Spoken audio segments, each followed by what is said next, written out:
It is through the disaster, it is through the adversity that our strength is developed.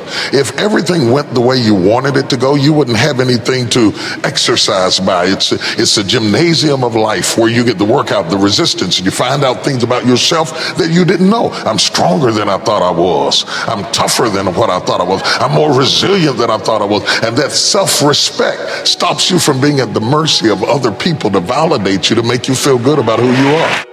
Have you franchised what works in your life? That's what the second step is. So many people become fruitful and they say, this is working and I've done this and I've accomplished this, but I'm not fulfilled at it anymore and I'm frustrated and I wonder why I feel the way I do. The reason you do, because you haven't taken the second step. Once it works in a microcosm, in a controlled environment, in this city or that neighborhood or this place, you want to then multiply that which is fruitful. You want to terminate that which is not. You have to carve out a niche in the earth for yourself and be creative. You must realize that we were created by a creator who created us in his likeness and in his image. And if our creator is a creator, then I have to be creative. Who's had some pains, who's had some tests, who's got some creative ideas, but you've gone through some really tough stuff. Let me tell you something, the stuff you've been through, don't pay it any attention. Since we're talking about business, we're talking about money, you can't be tribal and be a global thinker at the same time. The reason money is called currency is that it needs to be able to flow. And the issue is, do you have a vision that flows beyond people who look like you, dress like you, and vote like you?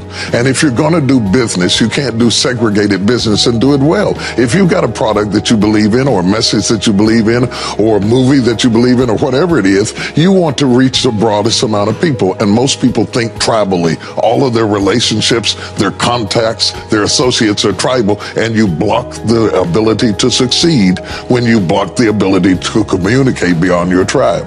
Life demands that you pick up the pace. If you don't pick up the pace, you're going to be left behind. I'm amazed at the people that lack the flexibility to pick up the pace. They just get in a rut. I stroll down here and I'm gonna stroll back. I'm gonna stroll over here. I'm gonna stroll over there. One of the most amazing things about the disaster at Malaysia is that when it happened, everybody had to pick up the pace. All the news media had to pick up the pace. They were booking night flights and flying over here and flying over there. Somebody had to work overtime, won't be home for 3 days, typing in the middle of the night, research going on, because when something happens, everybody got to pick up the pace. Don't stop at where you are as if it were the destination, when in fact, in reality, it may be the transportation that brings you into that thing you were created to. The fifth thing that I really ascribe to is balance work with play. You can't do all of either one and be successful. And to those whom much is given, much is required. And if you work really hard and you're a really diligent person, make sure that you do some play to balance your life out. If you play real hard but you don't work very much, you're going to be fun, but you're going to be hungry. You know what I'm saying? You got to balance work with play. You have to balance that with your children. If you're always a disciplinarian, your daddy going to get you when you get home. I don't want to always be the police in the house. Yeah. I want to be the fun guy sometimes. Balancing work with play, called this not only for you to be holistic, but for people to get a better perspective of who you are. I get on my Instagram and I put crazy stuff. My kids die. I just yesterday, I put me sweating in the gym saying they said it's going to be fun, but it hadn't gotten fun yet. You know, to let people know that everything is not serious every day. That's too much pressure. We've got way too much pressure on us to be the people we were created to be. Listen clearly. I want to pronounce a benediction on every grieving, weeping, depressed, lonely, frustrated, tired spirit. Your period of mourning is over. Making your relationships count, because everything is about relationships. First of all, your relationship with God. That's a very important thing to have, because as long as you know that there's somebody in charge, you don't have to bear the brunt of the responsibility and the weight of what's going on in your life. You can talk to the boss. Okay. Number two, enjoy your relationship with yourself. If you don't like you, it makes it hard for me to like you. Because people, when you walk into their atmosphere, they draw you into the cosmos of their own drama.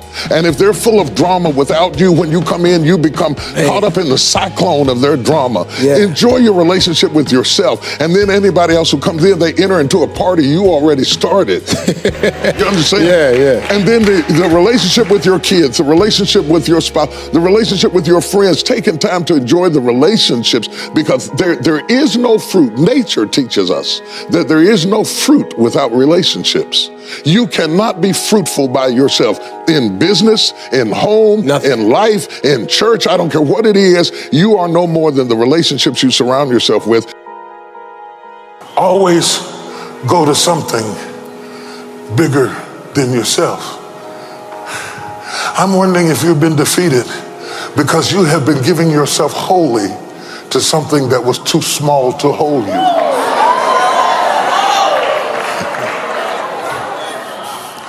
Have you thrust yourself into a glass of water? Yes, sir. Have you leaped off the diving board into a cereal bowl person?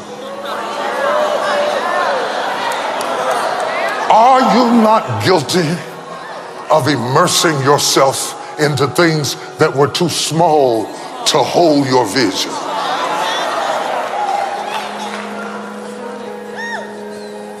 Oh my God, this is so good, I'm gonna get the CD myself. You have to own your own happiness. Take it away from other people demanding that they make you happy. Your kids are not gonna make you happy. Your spouse is not gonna make you happy. A big house is not gonna make you happy.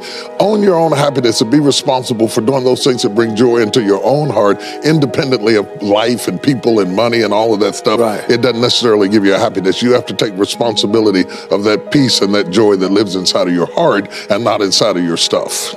When I was in South Africa on a safari, I was blessed to be on a safari after I had taught for a group of black billionaires a seminar about faith and finances. And they detained me over and gave me the privilege of staying out at J. Paul Getty's place out there in the middle of the jungle somewhere, and to go on a safari with my son. It was amazing. So there I am in between a zoologist who is giving me all of this information about all the animals, their habitats, their mating practices, how they live, how they operate, and sitting on the edge of the Jeep with a shotgun to protect us. We weren't hunting, we were just watching, was a Zulu. The Zulu says nothing at all. The zoologist explains all the animals, and we visit all the different places and see a lot of the animals, but we had not found the elephant. He explained the elephant, but he could not find it. Finally, the Zulu stood up and he put his finger in the air and he pointed up. He said, "The elephant is over there." When he said it to me, my head exploded, Larry.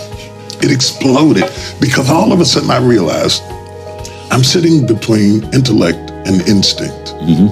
Intellect can describe it, but only instinct can find it. And from the premise of that ideology, I begin to go back through all of my life and begin to see not only me, but others, how if they position themselves between intellect and instinct and know when to yield to which one, that next big thing, whether it's an elephant, an entrepreneurial pursuit, or raising a family, it is simply over there if you follow your instinct.